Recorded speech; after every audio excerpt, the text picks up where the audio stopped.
కాసేపట్లో AP cabinet సమావేశం జరగనుంది. మంత్రి మండలి ముందుకు పలు కీలక అంశాలు చర్చకు రానున్నాయి. Real time governance 4.0 version, CRDA authority సమావేశం నిర్ణయాలపై చర్చించనున్నారు.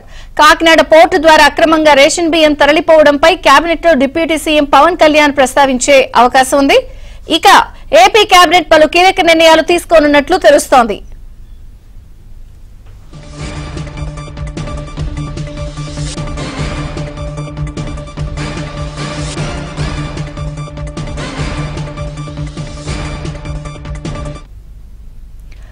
సీఎం చంద్రబాబు అధ్యక్షతన కాసేపట్లో ఏపీ కేబినెట్ సమావేశం జరుగుతుంది. మంత్రి మండలి ముందుకు పలు కీలక అంశాలు చర్చకు రానున్నాయి.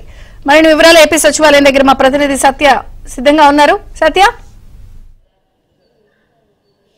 విజయ్ చంద్రిక, ఈ రోజు ఉదయం 11 గంటలకు ముఖ్యమంత్రి చంద్రబాబు నేతృత్వంలో ఏపీ కేబినెట్ సమావేశం నిర్వహించబోతున్నారు. ఈ సమావేశంలో పలు కీలక అంశాలపై ప్రధానంగా చర్చించే అవకాశం ఉన్నట్టుగా తెలుస్తోంది. ముఖ్యంగా ఆర్టీజీ రియల్ టైమ్ గవర్నెన్స్ ఏదైతే గతంలో తెలుగుదేశం పార్టీ హయాంలో చాలా అద్భుతంగా పనిచేసిందో, రాష్ట్ర ప్రజలకు ఎప్పటికప్పుడు సమాచారం ఇచ్చిందో, విపత్తుల సమయంలో కావచ్చు, ఇతర సందర్భాల్లో కావచ్చు, సీసీ కెమెరాల మానిటరింగ్ లో కావచ్చు, వీటన్నిటికీ కూడా ఆర్టీజీ చాలా కీలక పాత్ర పోషించింది. అటువంటి ఆర్టీజీని తిరిగి పూర్తి స్థాయిలో పునర్వ్యవస్థీకరించే అంశంపైన ఈ రోజు కేబినెట్ లో చర్చించే అవకాశం ఉంది.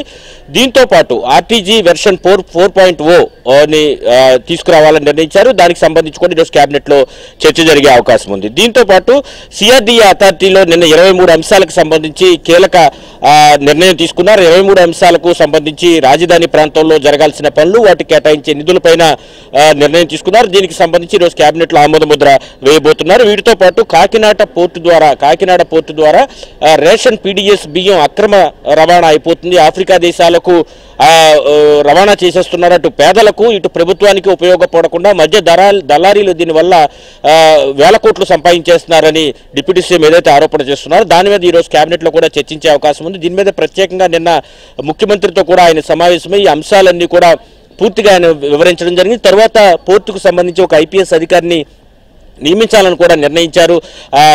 పోర్టులో సెక్యూరిటీని మరింత స్ట్రెంథెన్ చేయాలని కూడా నిర్ణయించారు. దీంతో పాటు మాజీ ఎమ్మెల్యే దూరంపూడి చంద్రశేఖర్ కనుసన్నలు ఇవన్నీ జరుగుతున్నాయని తేలడంతో వీటిపైన కూడా కఠినమైన చర్యలు తీసుకోవడానికి అవసరమైన అవకాశాలపైన కూడా పరిశీలించాలని నిర్ణయించారు.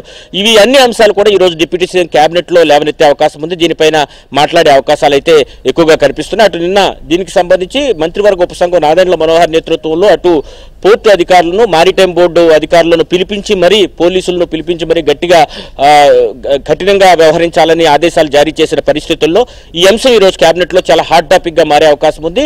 అక్రమ బియ్యం తరలింపు పోకుండా, పేదలకు ఉపయోగపడకుండా, పన్నులు కట్టిన వారి యొక్క ధనం అటు పేదలకు ఉపయోగపడకుండా ఇటు ప్రభుత్వానికి ఉపయోగపడకుండా మధ్య దళారీలు దోచేయడం పైన కేబినెట్ లో సుదీర్ఘ చర్చ జరిగే అవకాశం ఉంది. దీంతో పాటు సోషల్ మీడియా పోస్టులకు సంబంధించి కూడా ఈ రోజు కేబినెట్ లో చర్చకు వచ్చే అవకాశం ఉంది. ఇక అమరావతి పనులకు సంబంధించి చాలా కీలకమైన నిర్ణయాలు ఈ రోజు కేబినెట్ లో తీసుకోబోతున్నారు. మొత్తం 11,467 కోట్ల మేర టెండర్లు పిలిచేందుకు వివిధ పనులకు సంబంధించి ఏదైతే సిఆర్డీఏ 41వ సిఆర్డీఏ అథారిటీ సమావేశంలో ఏదైతే నిర్ణయం తీసుకున్నారో వాటన్నిటికి కూడా ఈ రోజు కేబినెట్ లో ఆమోద ముద్ర పడే అవకాశాలు ఉంది. దీంతో పాటు ప్రజలకు హామీ ఇచ్చిన విధంగా 3 ఏళ్లలో అమరావతి పూర్తి చేసే అంశంపైన కూడా కేబినెట్ లో చర్చకు వచ్చే అవకాశం ఉంది. మొత్తం 23 అంశాలు ఈ అథారిటీ మీటింగ్ లో చర్చించారు.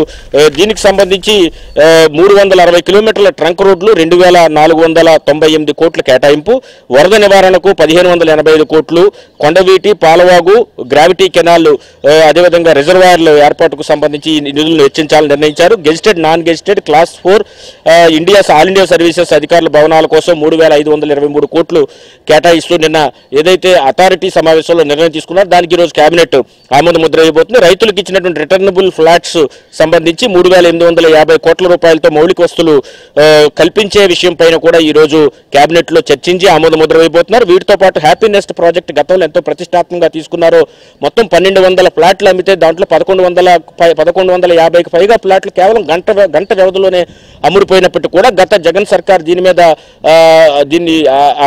ఈ ప్రాజెక్టును నిర్వీర్యం చేసింది. తిరిగి ఆ ప్రాజెక్టును నిర్మించడానికి మరో అదనంగా 200 కోట్లు ఖర్చు అవుతుంది అనుకున్నప్పటికీ కూడా ఇచ్చిన హామీ మేరకు దాన్ని పునర్నిర్మించాలని చెప్పి కూడా నిర్ణయం తీసుకున్నారు. దానికి సంబంధించి కూడా ఈరోజు కేబినెట్ లో ఆమోద ముద్ర పడే అవకాశం ఉంది. వీటితో పాటు పలు ఇతర అంశాలు పలు భూ కేటాయింపులు ఇతర అంశాలపైన కూడా ఈరోజు కేబినెట్ లో సుదీర్ఘంగా చర్చ జరిగే అవకాశం ఉంది. వీటన్నిటికంటే కూడా ముందు పీడీఎస్ రైస్ ఏదైతే అక్రమంగా దేశం నుంచి రాష్ట్రం నుంచి తరలిపోతుందో దానిపైన ప్రధానంగా దృష్టి సారించాలని కేబినెట్ లో అదే అంశం ప్రధాన హాట్ టాపిక్ గా మారే అవకాశం ఉంది. దాని మీద అధికంగా చర్చించడంతో పాటు ఇక తాజా రాజకీయ పరిణామాలపై